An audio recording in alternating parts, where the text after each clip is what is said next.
한 주간 동안도 주님의 은혜 가운데에 평안하셨습니까? 오늘은 종려주일입니다. 호산나 왕으로 오신 주님을 찬양합니다. 이번 주는요, 주님의 고난과 부활을 깊이 묵상하는 홀리 윅, 거룩한 주간입니다. 한 주간 동안 매일 한 끼씩 금식을 통해서 워싱턴 농화교회를 위해서 금식 헌금을 드립니다. What we believe, 우리는 무엇을 믿는가? 연속 설교 마지막 시간입니다. 사도신경으로 하나님, 예수님, 성령님, 그리고 십자가와 부활에 관한 우리의 믿음을 고백했습니다. 오늘은 나는 거룩한 공교회를 믿습니다. 교회에 대한 그러한 고백이지요. 우리 믿음의 고백은 반드시 주님의 몸된 교회를 향한 든든한 신앙으로 연결되어야만 하는 것입니다. 요즘 한국에서 유행하는 교인들이 있습니다. 바로 가나안 교인인데요. 여러분 다 아시죠? 가나안을 거꾸로 하면 뭐죠? 안 나가. 그래서 교회에 안 나가는 그러한 교인들이 늘고 있다라고 합니다. 미국도 사정은 마찬가지인데요. 바나그룹에서 조사를 했어요. 그랬더니 예수님은 사랑해요. 교회는 글쎄요. Love Jesus, but not the church. 이렇게 대답하는 가나안 교인들이 늘어나고 있다라고 하는 것입니다. 6개월 이상 교회에 출석하지 않은 이러한 가나안 교인들이 예수를 사랑하고 성경을 믿는다고 고백하지만 교회에 대한 믿음을 완전히 잃어버린 것이죠. 그리고 오히려 자신들이 정기적으로 교회에 출석하는 교인들보다 영적으로 더 민감하다고 생각해요. 그러한 개인주의 신앙에 이제 파묻혀 버린 것입니다. 한 가지 단적인 예로 여러분은 그 신앙적인 문제에 대해서 같이 상의하고 기도할 수 있는 친구가 있습니까? 이렇게 물어봤더니 가나안 교회는 채 20%도 안 된다 이렇게 얘기합니다. 반면 교회에 나오시는 분들은 현격히 그 수치가 높은 것을 우리가 알게 되었습니다. 이번 조사를 통해서 신앙생활은 홀로 할 수 있는 게 아니다는 그러한 그 분석이 나오게 되었죠. 건강한 교회는 따로 또 같이의 교회입니다. 따로라는 말은요, 혼자 외롭게 외톨배기로 있는다 그런 말이 아니죠. 서로의 다름과 다양성을 존중해주는 우리 교회는 그런 성숙한 공동체입니다. 또 같이라고 하는 그 말은 우리가 함께 서로의 영적인 성장을 격려하고 돕는다라고 하는 그런 의미죠. 우리 교회는 모이기를 힘쓰는, 그리고 모일 때마다 말씀과 기도로 거룩함을 꿈꾸는 그러한 공동체입니다. 우리가 믿는 기독교회는요, 두 가지 거룩한 예식이 있어요. 하나는 세례이고 또 하나는 성만찬입니다. 부활주일에 우리 세례 예식이 있고 또 오후 5시에는 우리 12명의 유스들이 컨퍼메이션 또 세례를 받게 됩니다.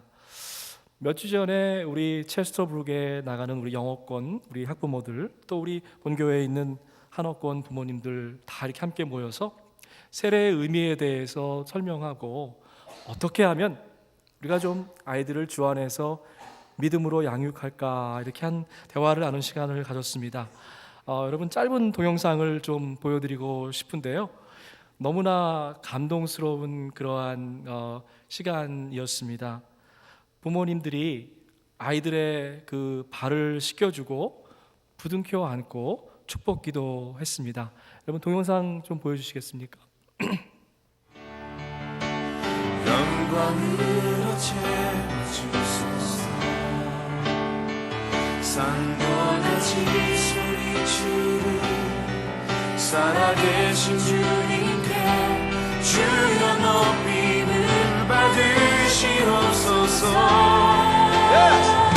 주님의 능력, 주 성령, 주 임재, 주의 시카이나 영광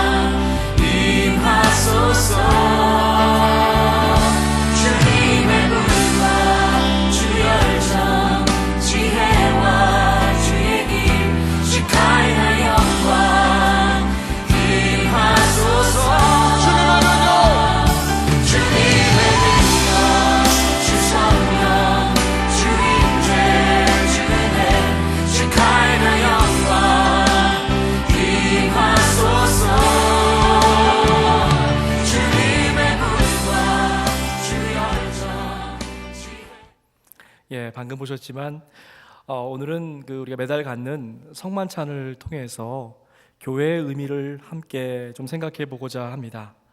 사랑하는 성도 여러분, 어떤 마음으로, 어떤 생각으로 성만찬에 임하십니까? 저희 연합감리교회는 오픈 커뮤니언입니다. 세례를 받지 않더라도 예수의 사랑을 체험하고 그 사랑을 나누기를 원하는 모든 분들을 주의 식탁에 초대하지요. 한국교회가 급속히 대형화되면서 이 아름다운 성만찬의 전통을 점점 잃어가고 있는 것 같습니다. 고작해야 1년에 한두 번 다 함께 성만찬을 갖습니다.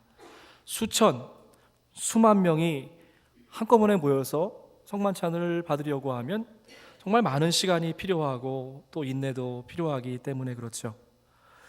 제가 목사가 되길 잘했다 생각하는 그 순간이 언제인 줄 아세요? 성만찬을 나눌 때입니다. 부모님 품에 안겨서 나오는 그 갓난아이들, 또 우리 주일학교 어린아이들에게 주의 몸을 나눠주면서 제가 그 아이들의 눈을 꼭 쳐다봅니다. 그리고 This is the body of Christ given for you. 얘야, 이게 주님의 몸이란다. 이렇게 꼭 얘기합니다. 어쩌면 이 빵이 주님의 몸이다라고 하는 이런 알쏭달쏭한 말을 아이들은 이해하지 못할지도 모르겠습니다. 하지만 저의 기도는 언젠가는 이 아이가 자라나서 이 믿음의 신비를 체험하게 해주십시오. 그런 마음으로 성만찬을 나눕니다.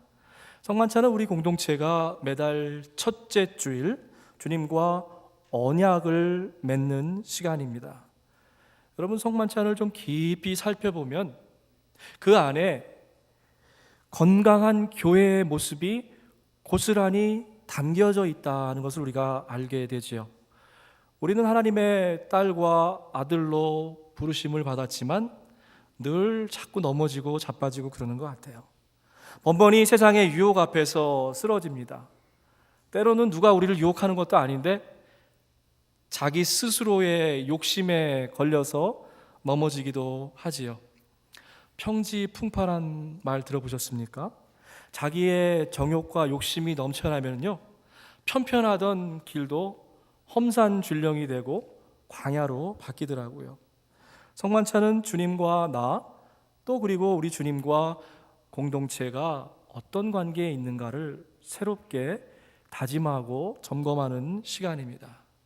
성만찬을 생각해 보니까 마치 그 자동차의 오일과 같다라는 생각이 듭니다.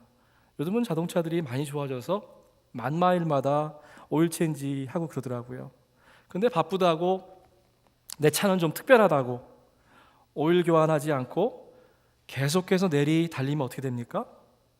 언젠가는 철석같이 믿었던 내 엔진 오일도 바닥이 나고 차가 불에 홀랑 타게 되는 것이죠. 아무리 바빠도 멈춰 서야만 하는 것입니다. 아무리 믿음이 좋다 하더라도 주님 앞에서 정기적으로 체크업하고 튜닝해야만 하는 것입니다. 성만찬은 지금 내가 주님과 어떤 관계인가, 주님과 내가 얼마나 가깝게 있나를 체크업해보는 그러한 자리이지요. 근데 안타깝게도 많은 분들이 감정과 느낌, 기분에 이끌려서 성만찬을 받습니다. 왜 나는 지난 한 달 동안 이렇게 막 살았을까? 왜 난 이렇게 늘 요 모양 요 꼴인가? 때로는 무겁고 착잡한 마음으로 성만찬을 받고 또다시 패배의식에 빠지기도 합니다. 감정에 이끌리는 성만찬이 아니라 믿음이 지배하는 그러한 성만찬이 되게 하십시오. 성만찬은 고백과 용서 그리고 감사와 생명의 축제인 것입니다. 성경을 보니까 성만찬은 분명 축제, 잔치의 자리였습니다. 비록 상황과 조건은 암울했지만 걱정과 불안을 넘어서서 한바탕에 축제가 벌어집니다. 성만찬은요, 먼저 고백과 용서의 축제인 것입니다. 6월절 마지막 날 주님께서는 다른 모든 사역을 다 접으시고 한 가지 일에 집중하셨습니다. 그것은 사랑하는 제자들과 사랑의 식탁을 나누는 일이었어요. 그런데 오늘 본문 말씀의 앞뒤를 잘 읽어보면 우리 주님의 마음이 얼마나 무거웠을까, 착잡했을까 하는 그러한 생각이 듭니다. 너희 가운데 한 사람, 곧 나와 함께 먹고 있는 사람이 나를 넘겨줄 것이다. 오늘 밤 닭이 2번 울기 전에 내가 나를 3번이나 모른다고 부인할 것이다. 유다의 배반, 그리고 베드로의 저주, 이 성만찬의 이야기는 그 사이에 끼워져 있습니다. 은 30냥이라고 하는 값싼 배신, 그리고 어린 소녀 앞에서의 어처구니 없는 저주, 나머지 10명 제자도 목숨아 날 살려라, 뿔뿔이 도망갈 것을 주님께서는 너무나 잘 알고 계셨습니다. 여러분, 중요한 게 있어요. 우리 주님의 사랑은 언제나 늘 그럼에도 불구하고의 사랑입니다. 주님께서는 다 아셨습니다. 그럼에도 불구하고 당신의 귀한 몸과 피를 기쁨으로 나누어 주셨죠. 주님께서는 다 아셨어요. 그럼에도 불구하고 사랑과 용서의 옷자락으로 제자들을 미리 감싸 안아주셨습니다. 마지막 만찬은 주님의 용서가 없었다라고 하면 애당초 시작부터 불가능한 그러한 자리였죠. 성만찬의 시작은, 그렇기 때문에 교회의 시작은 바로 고백과 용서인 것입니다. 고백은요, 내 마음속을 천천히 그 깊은 곳을, 은밀한 곳을 깊이 꼼꼼히 살피는 것이죠. 진짜 고백할 때는요, 주변 바라보면 안 돼요. 다른 어떤 것도 아닌 내 마음속 깊은 곳을 바라보는 것입니다. 베드로도 자기의 마음속 영혼 깊은 곳을 바라보고 나서야 주님께 철저한 사랑의 고백, 내가 주님을 사랑합니다, 이렇게 고백할 수 있었던 것이죠. 우리 주님은 다시 용서로 베드로의 어깨를 감싸주고 이제 네가 교회의 반석이 될 것이다, 이렇게 말씀해 주셨습니다. 주님의 몸된 교회도 마찬가지인 것 같아요. 사역과 프로그램이 우선이 아니라 진정한 회개, 그 고백이 있어야만 하는 것입니다. 혹시 지금 이 순간에도 여러분, 하나님과 화해하지 못한 내 마음속에 은밀한 부분이 있다라고 하면 그것을 좀 우리가 깊이 살펴보기 원합니다. 만일 우리가 우리 죄를 자백하면 하나님은 미쁘시고 의로우셔서 주홍 같은 우리의 죄를 흰눈같이, 양털같이 깨끗게 하여 주십니다. 사랑하는 여러분, 여러분의 죄를, 또 하나님과 화해할 그 부분들을 주님께 고백하셨다고 하면요, 그 다음에 반드시 내가 내 자신을 용서해야 돼요. 때로는 자기 자신을 용서하는 게 참 어려울 때가 있습니다. 혹시 삶의 뚜렷한 목적, 방향을 잃어버리셨습니까? 하루 종일 열심히 피곤하게 사는데 내가 왜 사는지 삶의 이유를 모르는 채 바쁘게만 살고 계십니까? 우리 젊은 분들 이런 경우가 참 많은 것 같아요. 자꾸 주위를 비교하면서 내 나이 또의 사람들 잘 나가는데 나는, 내 가정은 왜 이렇게 이것밖에 안 되나 실망하고 계십니까? 여러분, 누가 뭐래도 우리 하나님은 여러분 한 분 한 분을 사랑하시고 그리고 너무나 자랑스러워 하신다는 거예요. 그렇기 때문에 우리가 우리 스스로를 사랑하고 용서해야 되는 것이죠. 자기에게 좀 격려의 메시지를 보내십시다. 여러분 가끔씩요 자기 어깨를 좀 이렇게 두드려줬으면 좋겠어요. 다독거리면서 위로해 주시고, 또 거울 보시면서 왜 주름이 더 늘었나, 왜 기미가 늘었나 이런 거 하지 마시고, 내가 너를 사랑한다, 내가 너를 축복한다, 여러분 자기 스스로에게 축복하는 그러한 시간이 좀 있었으면 좋겠습니다. 하나님께 용서받고 자신과도 화해하셨습니까? 그렇다고 하면 이제 우리의 이웃을 용서할 시간입니다. 근데 여러분, 그때 중요한 게 있어요. 이웃을 용서하실 때도요 내 자신만을 바라봐야 합니다. 지난 일, 과거의 아픔과 상처의 눈길이 돌아가면 절대로 용서가 안 되더라고요. 시치미들을 다 떼고 있는데 제 경우에는 그렇습니다. 자꾸만 어금니를 확 깨물게 되고, 그리고 눈에 흙이 들어가도 용서 못한다, 그런 마음이 생기더라고요. 지금 이 순간 십자가 위에서 나를 용서해 주신 그 주님께서 우리 안에 계십니다. 이웃을 용서하려고 하면요 내 안을 바라보고 내 안에 계신 십자가, 그 십자가의 사랑으로만 용서할 수 있다라고 하는 것이죠. 어떤 분이 목회를 오래 하신 우리 목사님에게 물어봤습니다. 목사님, 목회 철학이 뭡니까? 그랬더니 이 목사님이 동그라미 목회야, 이렇게 대답하셨습니다. 그게 무슨 뜻이냐고 설명을 해달라고 했더니 40년쯤에 처음 이제 교회를 개척해서 교회를 시작할 때, 그때 옛날에 여러분 생각나세요? 주보 사이에다가 성경 공부 문답지 이렇게 해가지고 집에 돌아가서 써갖고 오는 거 있잖아요. 근데 이 목사님은 모든 문제에다 답을 다 가져오시면 동그라미를 치시는 거예요. 틀린 답이 있으면 그 옆에다가 손수 정답을 쓰시고 그 위에다가 동그라미를 쳐주는 겁니다. 목사님 말씀하십니다. 지금까지도 웬만하면 동그라미 치는 마음으로 산다네. 이게 내 목회 철학이야. 여러분, 동그라미는 이렇게 품고 묶는 것이에요. 가위, X표는요 도려내고 잘라내는 것입니다. 살다 보면 서로 다를 수가 있어요.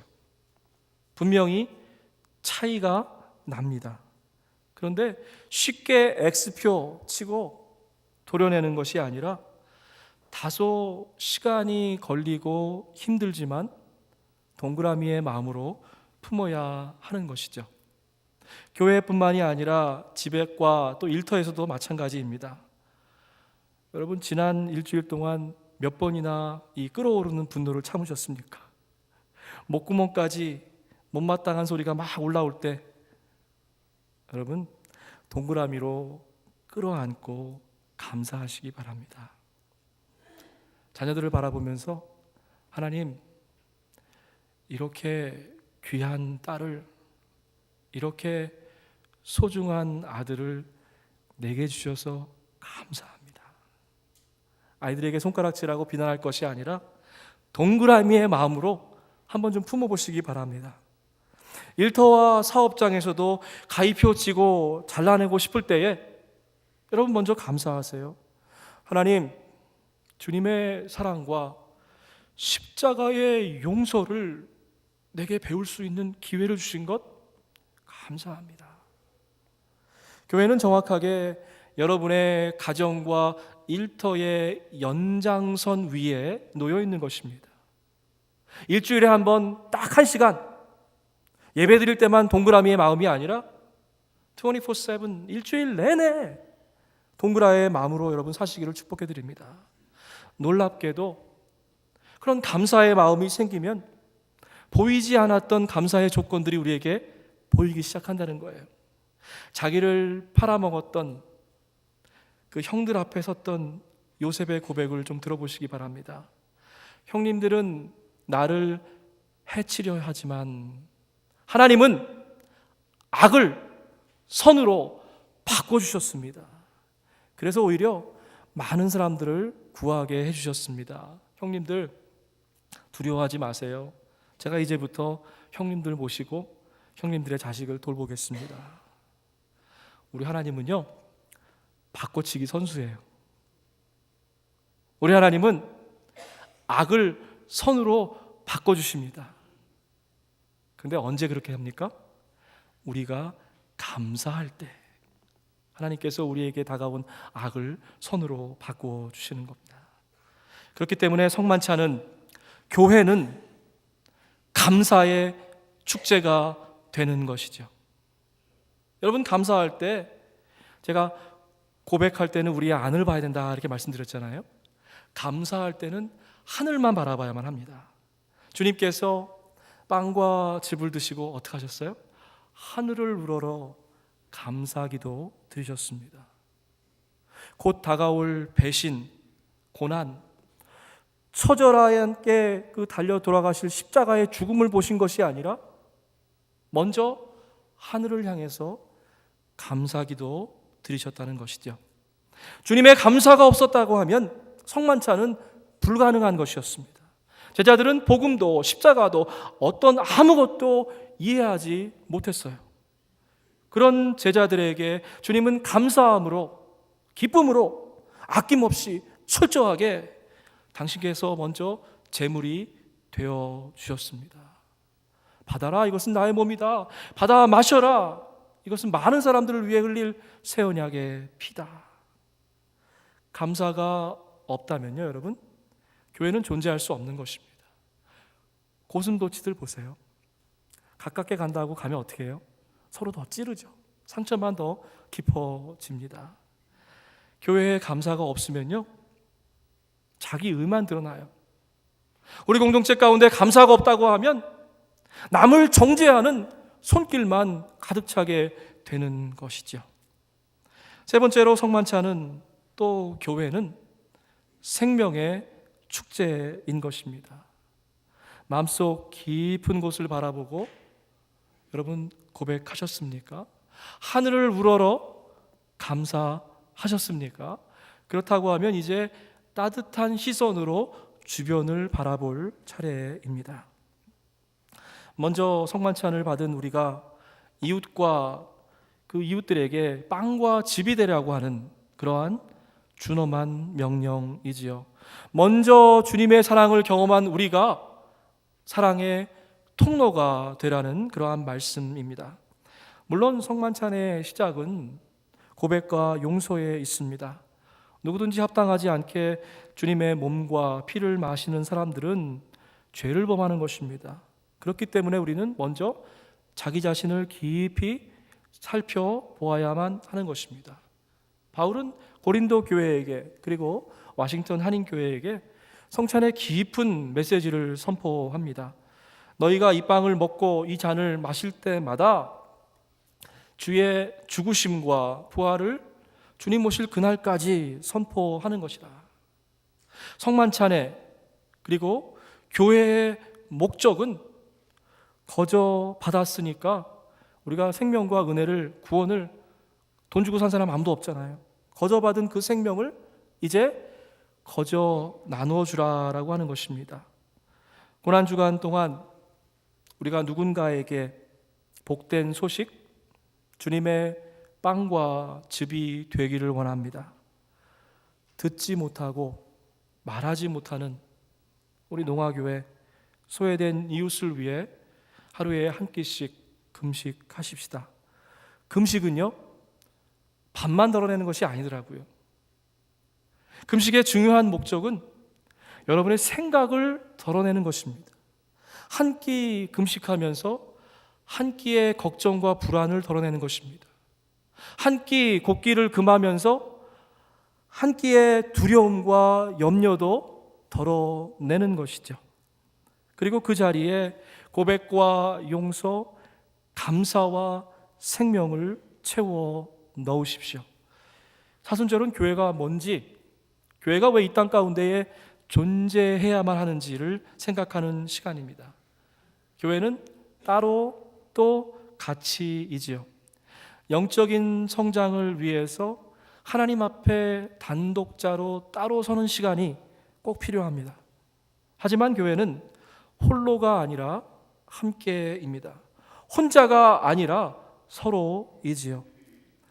여러분, 레드우드 스테이트 파크에 가보신 적이 있습니까? 거기 가면 큰 나무 그 밑둥치에 터널이 이렇게 차가 지나갈 수 있도록 뚫려 있는 저기 사진도 있는데 그런 나무들이 있습니다. 2차선 넓이에 20명이나 되는 장정들이 손을 붙잡고 둘러야지만 안을 수 있는 그러한 우람한 나무들입니다. 어떻게 저런 나무들이 쓰러지지 않고 서 있습니까?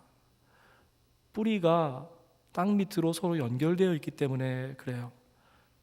죽은 나무는 왜 죽습니까?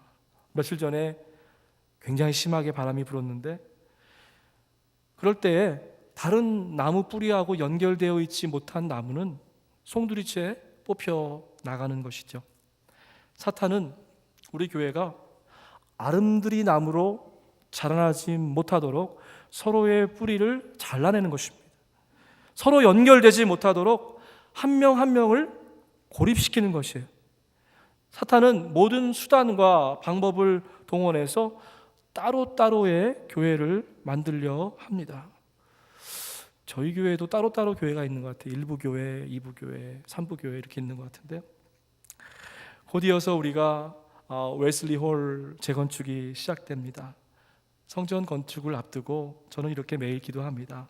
하나님, 그리스도 안에서 건물 전체가 서로 연결되어서 하나의 성전이 되는 것처럼 워싱턴 한인교회 성도 한 분 한 분 모두가 연결되어져서 하나의 거룩한 성전이 되게 하옵소서.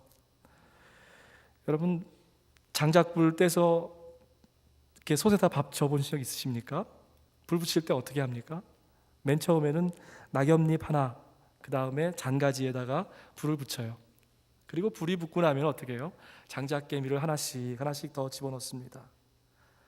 혼자 따로 신앙생활하는 것은 내가 아무리 역량이 있는 큰 장작이라도 거기에 불이 붙지 못한 것이에요.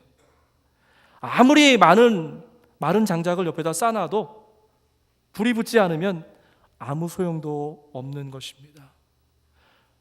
저는 사랑하는 워싱턴 한인교회가 이제 활활 타오르는 장작불이 되는 거룩한 환상을 바라봅니다. 자기도 뜨거워지고 주변도 따뜻하게 데울 수 있는 그런 장작불 말입니다. 상한 심령, 깨진 영혼이 우리 교회 안에 들어오기만 하면 그저 회복되고 치유되고 덩달아서 따뜻하게 훈훈하게 달궈지는 그런 장작불 같은 교회가 되었으면 좋겠습니다. 혹시 아직도 누가 내게 먼저 인사해 주기를 그렇게 기대하십니까? 아직도 누군가 나를 좀 알아주고 내가 드러나기를 원하십니까? 내가 먼저 손을 내밀고 일으켜줘야 될 영혼이 우리 옆에 있는 것이죠. 내가 먼저 가슴을 열고 품어야 될 형제와 자매가 바로 내 옆에 있는 것입니다. 내가 어떻게 저런 사람과, 여러분 제발 이런 말씀 하시지 마십시다. 우리 주님은요,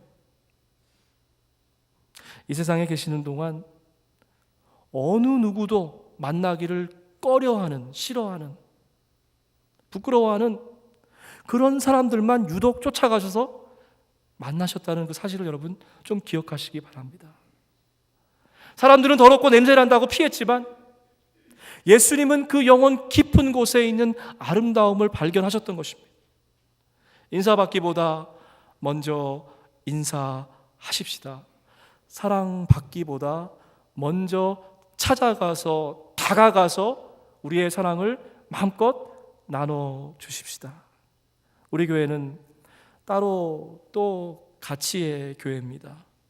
따로라는 말은 서로의 다른 점 그리고 우리의 다양성을 존중해 준다는 그러한 의미겠죠. 또 같이 혼자서만 신앙생활하는 것이 아니라 매일 매순간 우리가 함께 뜨겁게 모여서 더욱더 주님을 닮아가기 위해 애쓰는 그런 거룩한 공동체입니다. 이번 주간 고난주간 새벽 예배 동안 구약에 등장하는 인물들을 중심으로 다시 회복된 사람들이라는 연속 설교가 계속됩니다. 여러분 혹시 댁에서 따로 조용히 새벽 기도를 드셨다고 하면 이번 주 한 주간 동안은 제가 또 같이 다 모여서 예배할 수 있는 그러한 자리에 초대합니다. 한 주간 동안 주님의 선한 인도하심과 또 주님의 사랑이 여러분의 가정과 일터 가운데에 충만하시기를 주의 이름으로 축복합니다. 아멘. 함께 기도하겠습니다. 하나님, 우리 워싱턴 한인교회가 서로의 다름을 존중하는 성숙한 공동체로 자라나게 하신 것 감사합니다.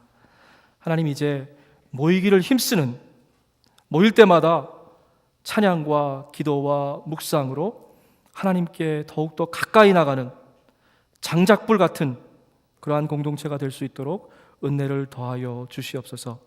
우리의 신앙과 믿음의 뿌리들이 서로 깊은 곳에서 만나지고 연결되어져서 하나님께서 이루시기를 원하는 놀라운 사명을 감당해내는 복된 공동체가 되도록 역사하여 주시옵소서.